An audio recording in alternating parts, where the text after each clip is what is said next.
Ashish, such a pleasure to welcome you. Thank you very much, Mateen. I'm delighted to be here. You had a very prestigious institute, IIM Ahmedabad, one of the most renowned names across the world now. A lot of good talent, a lot of good professionals come out of there, now entrepreneurs. So lately the focus has been shifting from creating good professionals, good industry captains, to creating entrepreneurs and startup culture. And obviously you can't be left far behind, so you have to be ahead of the curve as an institution. It'll be good to learn from you how you're adapting to this change. Right. Mateen, IIMA has always sought to be an institution that provides relevant education and relevant environment for developing leaders for Indian institutions. And you are correct that a few decades back, actually, the focus was on developing business executives that would lead Indian enterprises.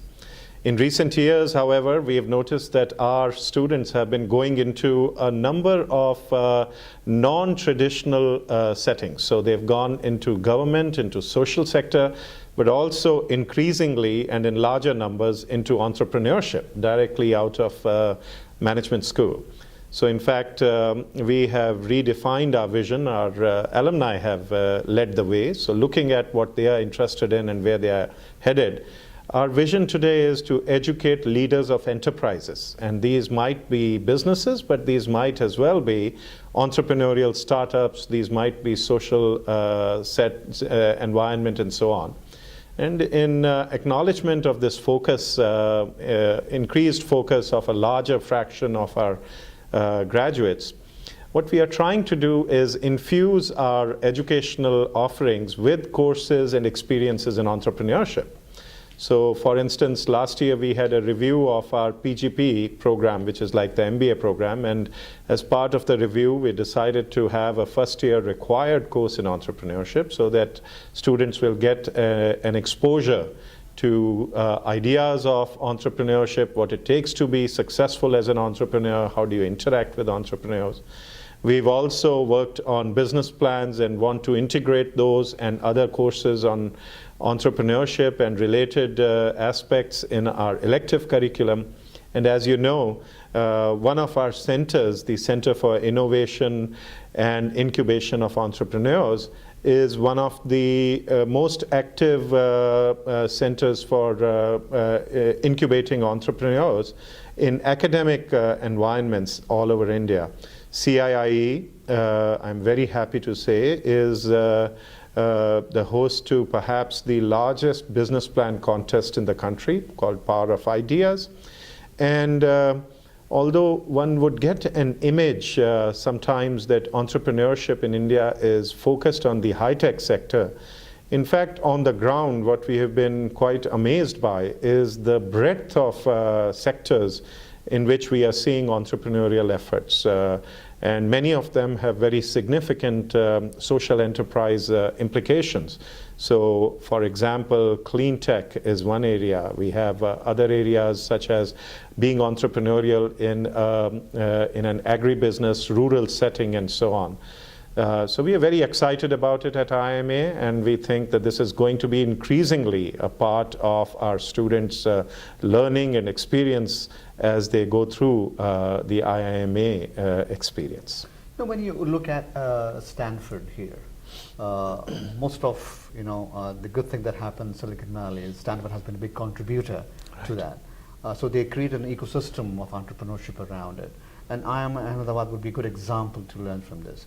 So with the new generation of Indians, they're more exposed to what is happening in the world, unlike the previous generation. They are more go-getters, yes. Risk takers. How else do you think the Indian young psyche is changing to adapt to this world-changing order? Absolutely. I think there are two parts to what you're saying. One, absolutely critical, which is entrepreneurs flourish within a particular ecosystem. And just as you mentioned in Silicon Valley, having an institution like Stanford has been absolutely critical to nurturing entrepreneurship. But so also have been other things, such as having an environment where finance is available to good ideas, an environment where you're able to get advisors who are able to mentor you in your early years, network of professionals who can support you. And so what IIMA through CII is trying to do is build that ecosystem, of which the academic institution is an important part, but there are other parts as well. So that's the first part, really, trying to nurture an ecosystem that nourishes and encourages entrepreneurs. The second part that you mentioned are what is happening to the youth of India and how are they attracted by entrepreneurship. I think what they have discovered over the last decade or so is that there are some other youths that have gone into entrepreneurship and have been spectacularly successful.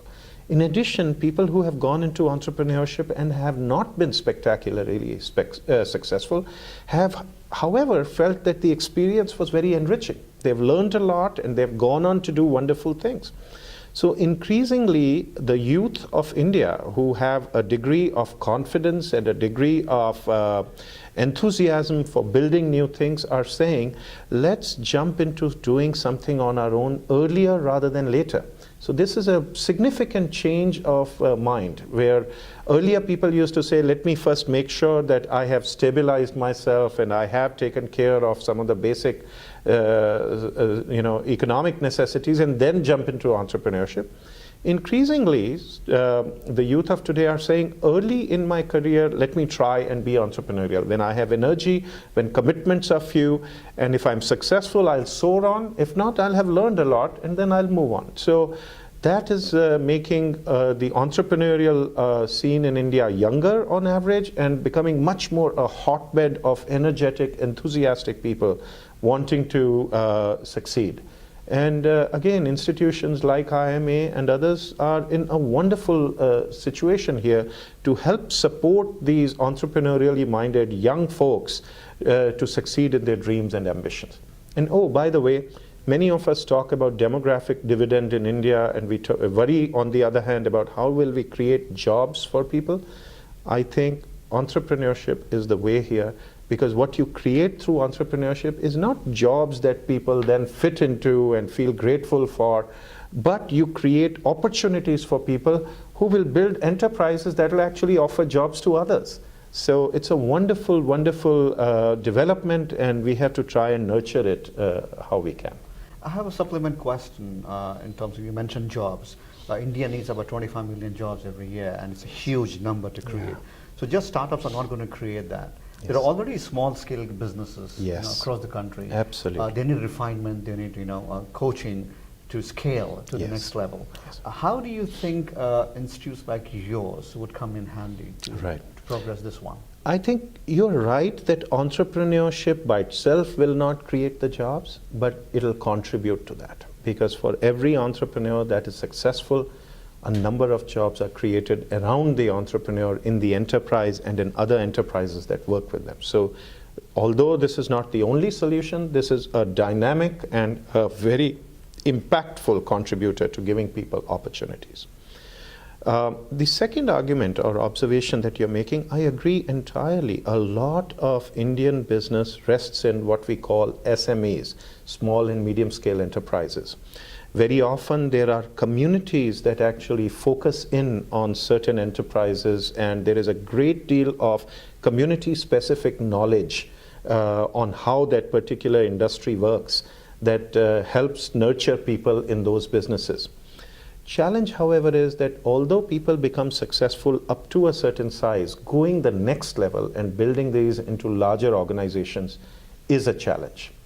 And so helping the small and medium enterprises, which are typically in clusters of communities in particular geographic locations, helping them connect with the larger world, helping them understand what it takes to scale up, I think if we can do that, it'll have a tremendous impact.